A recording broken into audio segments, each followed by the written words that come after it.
the spotlight then on what exactly is happening in the sugar space, and there's a lot of development coming in when you talk about the news flow coming in for sugar space. The recent one being that now the government has allowed sugar mills to produce rectified spirits and ENA from sugarcane juice and B-heavy molasses. To understand what is the impact of this move, and what does it mean for the entire space, we have Mr. Deepak Ballani, who is the Director General at ISMA, joining us on the show.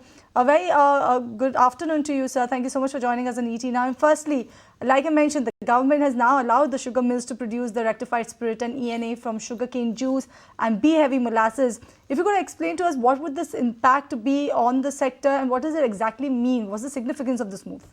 Good afternoon. So definitely a very good decision by the government. I believe this is quite positive momentum after the ethanol diversion was allowed few days back. Now this is again a very good news. And so that means that these policies indicate a very promising outlook. So government is convinced about a good closing stock this year and also good sugar production next year in 24-25. So that means we are ensuring a sufficient raw material for the production of sugar, ethanol, as well as ENA and RS. So this reflects the government's confidence in the sugar stock as well as maintaining as well as the production next year. So this is definitely a good news. The total requirement consumption of ENA RS in a year is around 300 crore litre, out of which 50% comes from sugar feedstock and 50% is coming from grain feedstock. So I believe this also gives a very good flexibility that the mills will have.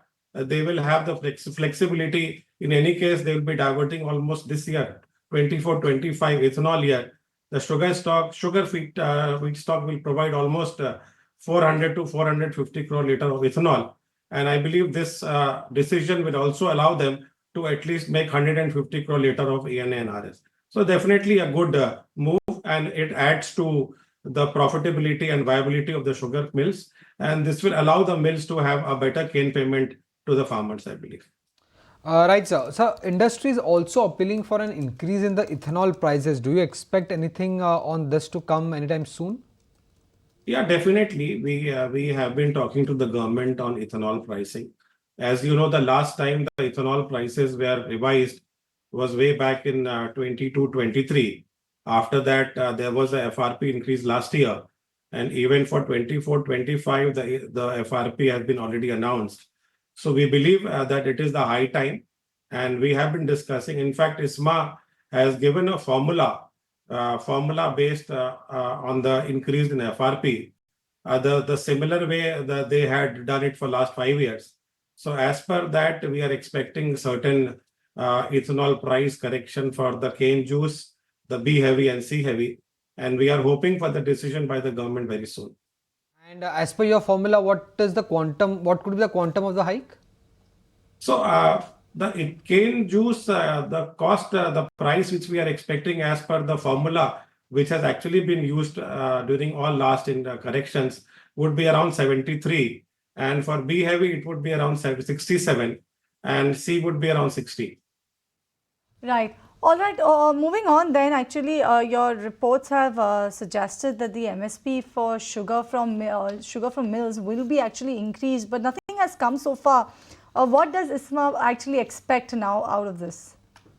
See, MSP discussion has been going on.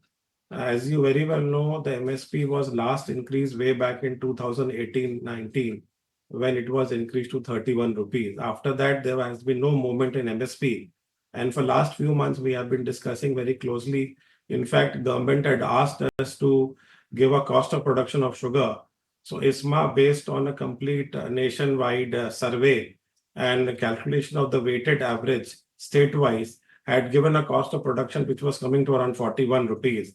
And we also had prepared a formula based on the last two increases of 29 and 31 rupees. The same formula we have given to the government so that they can perhaps try to institutionalize the entire setting up of MSP. And based on that MSP and formula, we had proposed a MSP of around 39 rupees. So that discussion is going on, but we are hoping that the decision again on this also will come soon. We are expecting this anytime.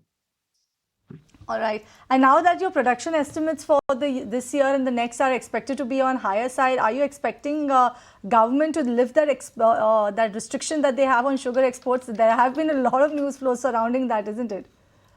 Yeah, I mean, a lot of news. And in fact, we have been also talking to the government on this. Again, a lot of media interaction on exports. We are hoping that government will allow the export very soon, considering a very high closing stock of around 85 lakh tons this year. And then perhaps our ISMA estimates say that we will have around 333 lakh tons next year. And taking into account 285 lakh tons of domestic consumption, plus 45 lakh tons of ethanol diversion, we will have sufficient stock. And perhaps this is the right time when we can at least export some 10 lakh tons now, followed by again 10 lakh tons maybe in December. So I think that is something which government has still to make up their mind. But we are hoping again on this front that our decision which will benefit the millers and allow us to have a better cane payment processes will be taken soon. So let us hope so, that decision. So there are three decisions, as you said, the MSP, the ethanol pricing, and the exports. These are the three key decisions which we believe the government will take very soon. Suppose the restrictions are left on exports, do you expect any impact on the prices? The prices are already very low. You see, if you have seen last 15, 20 days, there has been no demand. In spite of government releasing a modest quota of 23.5 lakh tons this month, there has actually no movement. The demand is very subdued, maybe because of the extended rain, because of the elections, which are basically, so there are multiple reasons why the demand is not picking up. So we believe that even if it goes up by 50 paisa to 1 rupee per kilo, I believe that is still acceptable, considering that 70% of the sugar goes to our bulk consumers. Only 30% is something which goes to the retail customer. So little bit we should be prepared to allow the increase of the sugar by some percentage, and that is long pending. And I believe that is not really going to affect any inflation. Right. And lastly, sir, how can I not ask you about the ethanol blending? Although we are actually on track to achieve the 20% ethanol blending by FY25, the current diesel blending operations have actually not gone according to the plan. Do you expect that the ethanol blending in diesel to pick up soon, and by how much additional ethanol requirement may arise consequently on back of that? See, at the moment, the government is doing almost 15% of blending, and they are targeting 18% blending next year. I think we are very much on track with the sugar diversion unhindered from cane juice, B heavy. We will be able to give around 450 crore liter. And there is a substantial amount which the grain ethanol will also be provided. So out of 18%, which actually amounts to around 900 crore liter, I think sugar industry, I believe, will give around 450 liters. So I don't think there is any problem in achieving the 900 crore liter next year. And followed by 20% blending in 25-26, where sugar feedstock will provide almost 55% of the ethanol, because 25-26 is going to be really a very good sugar year. We will have a bumper sugar stock next year going forward.